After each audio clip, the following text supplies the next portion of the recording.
Bismillahirrahmanirrahim. I am from RB Public School and College Khalama.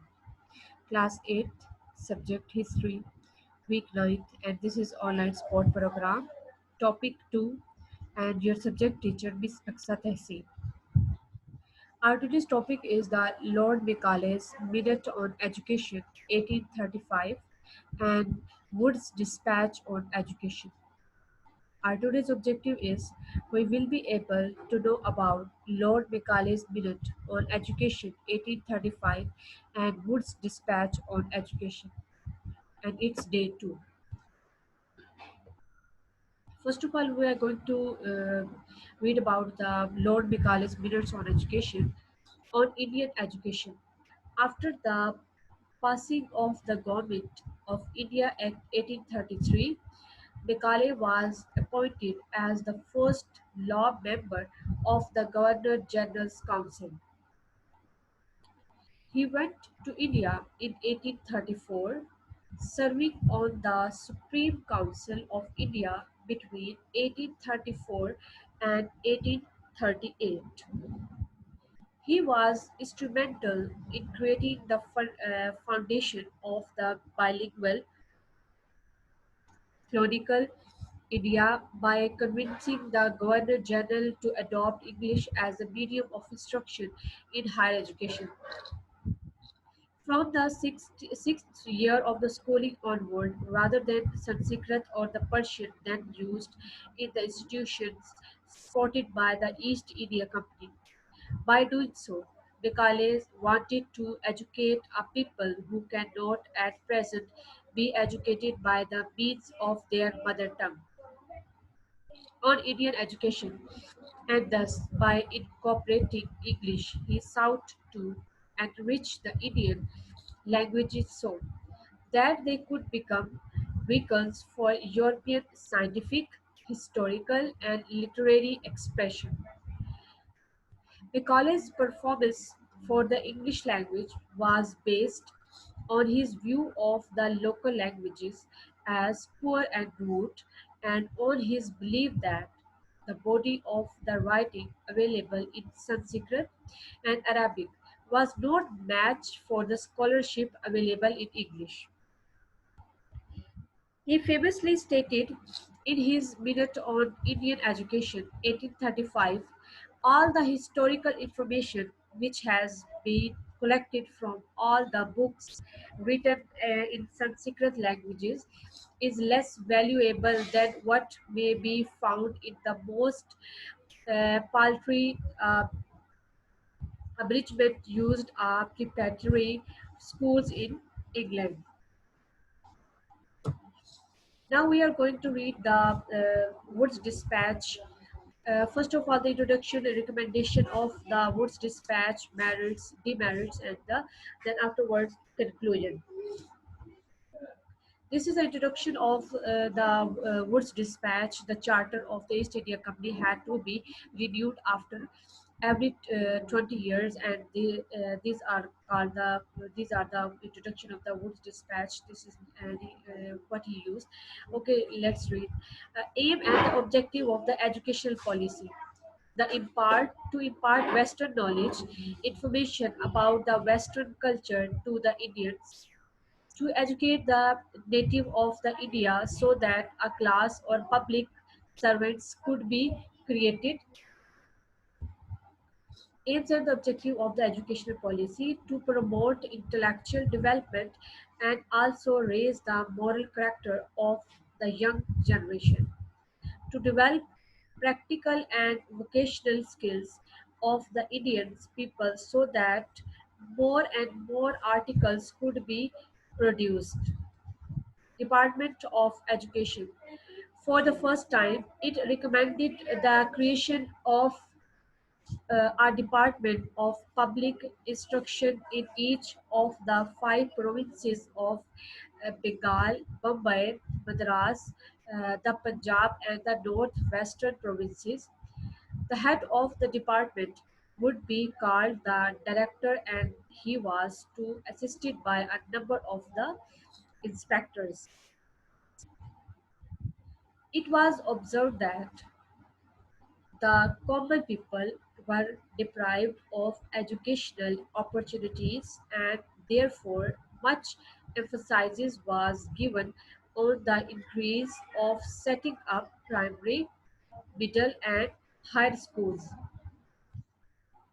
The downward filtration theory, as proposed earlier, was discarded. Expansion of mass education. Elementary education was considered to be the foundation of the education system. Next is the establishment of universities.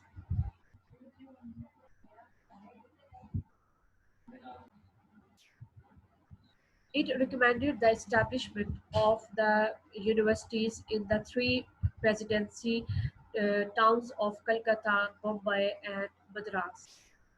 The universities were to be modeled after the London University.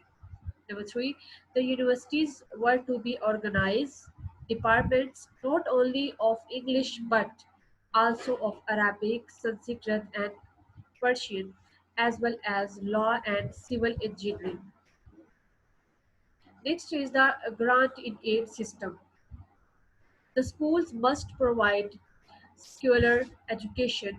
The school management should run the school well.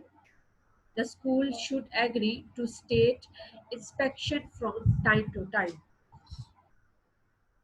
The schools should follow any rule prescribed by the government for the regulation of the grant. The school must charge fees from the students. It gave importance to the teaching of English, but at the same time, it also suppressed on the teaching of Indian languages. It clearly stated that Indians' languages are, as well as English, should be used as medium of instruction. Education of women. The dispatch also encouraged both public and private enterprises to promote women education. The schools for the girls were to be included among those to which grants in aid would be given. The dispatch recommended the establishment of teacher training schools in each of the provinces. There should be training schools for teachers of the engineering, medicine, and law. The qualified teachers should be given better pay scales. It recommended the establishment of the medical, engineering, law, and other institutes of the professional education. Another reason for the encouragement of vocational education was to control the problem of unemployment. Instruction of network of graded school. It recommended the establishment of a network of graded schools all over the country. These are the merits.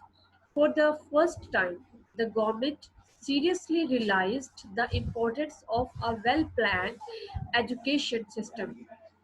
It recommended the creation of a department of public instruction and appointed a director to head the department.